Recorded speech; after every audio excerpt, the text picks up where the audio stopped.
happens in the Book of Aaron.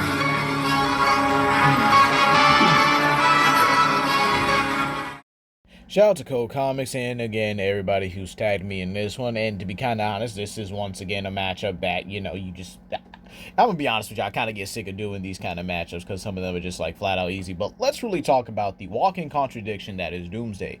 The whole thing with Doomsday, oh, he can't be killed by the same thing twice. Yeah, I hate to say this to y'all, but that's a big lie. Again, Doomsday is a very powerful being. I'm not saying he's, disingenuous or everything, but he is the walking, talking contradiction. Oh, he can't be killed by anything twice. Dude was beaten, basically ripped apart for his entire life by the same thing multiple times. Different creatures, mind you, but again, still killed the same way, right? Then we have the fact that when he actually fought Superman, he was killed via blunt force trauma. Almost got killed recently by Superman by using blunt force trauma when he was just pissed off and he had enough, right? Right? Okay. Then we have the fact that he's died by energy manipulation from Wave Rider, Imperiex, who literally incinerated him, mind you, and Darkseid.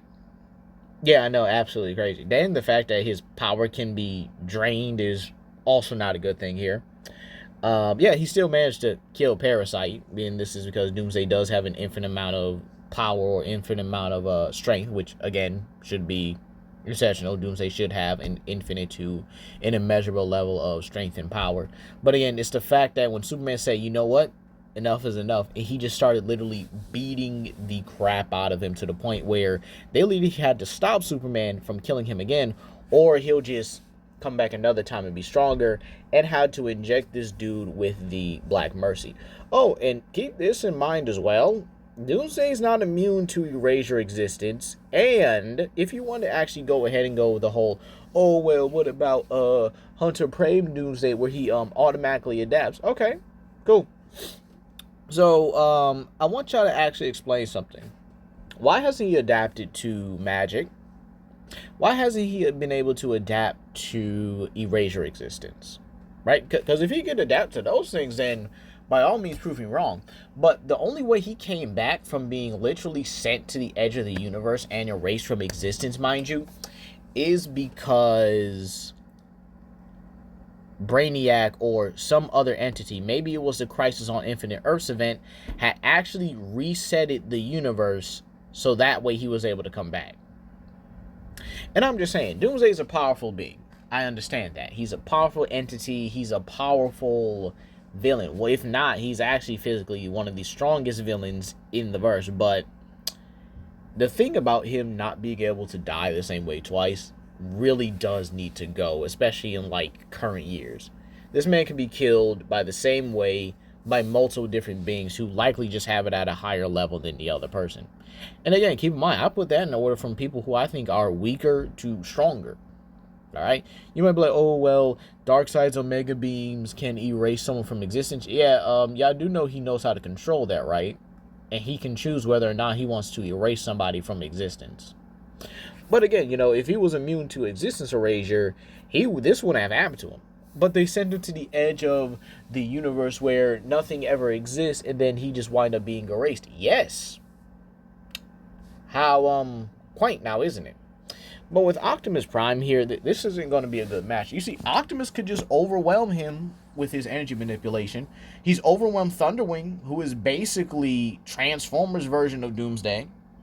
Yeah, the same dude that was threatening to destroy all of creation. The main IDW multiverse and stuff like that with the Transformers continuity. Meaning he does threaten D&D and aspects of the Cthulhu mythos.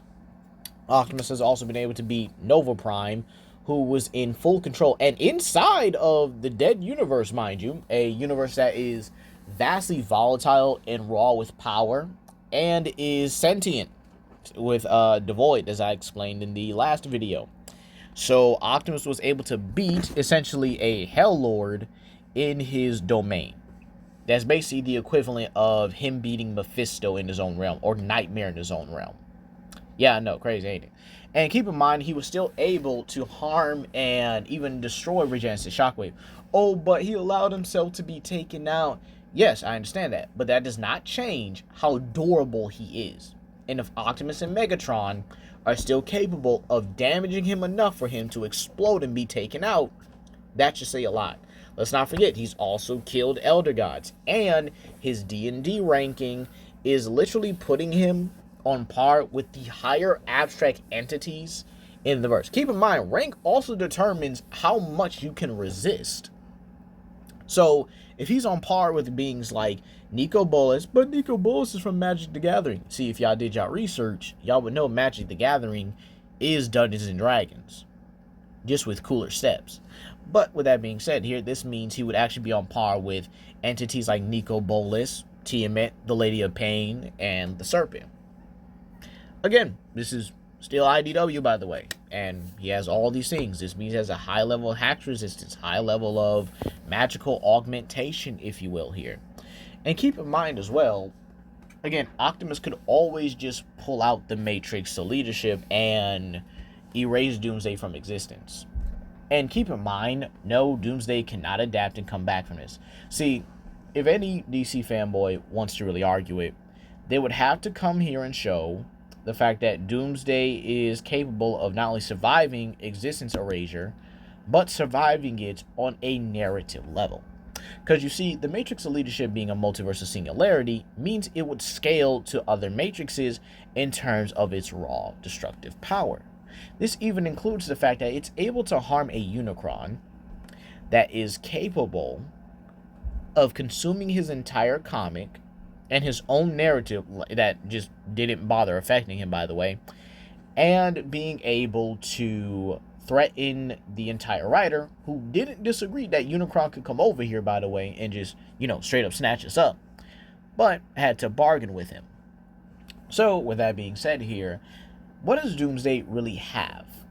Well, you could probably say he's physically stronger than Optimus. Okay, cool. Something that Optimus has been dealing with all of his life, right? He's incredibly durable. Okay, Optimus can bypass durability with either the Matrix or his weapons, as all Cybertronian weapons cut on an atomic level. Oh, but Doomsday will just regenerate, okay? And it's still going to cut through him regardless. His weapons bypass durability. You're not going to continuously regenerate from something that continuously just going to bypass durability. And I mean, he can overwhelm Doomsday the same way he did Thunderwing, right? And the funny part about this is here, Optimus has every way that Doomsday has died and can just simply kill him or incapacitate him the same way. It really doesn't matter. But again, obviously, as always, the Matrix of Leadership is a simple GG's. You would have to, again, prove that Doomsday is able to resist existence erasure on such a level that is really him affecting the narrative entirely. But with that being said here, I hope you guys enjoyed this video. I definitely wasn't going to make it this long here because, again, this is a simple thing. I mean, it's 2025, about to be 2026 after this month, and yeah, we still got people who don't really know Transformers, or probably just don't bother reading it nowadays, or maybe they only just read IDW, and even still they get that wrong. Crazy, ain't it? But that's gonna be all today, you guys, and yeah, hope you guys have a blessed day. Peace.